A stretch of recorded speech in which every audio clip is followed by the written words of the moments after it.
వాయనము ఇవ్వగరారండి.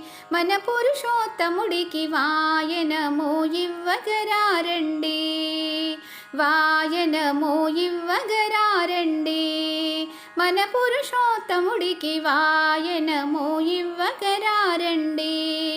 అధిక మాసమున అధిక వాయనము 33 పళ్ళు ఫలములు అతివలందరూ వాయనమివ్వగా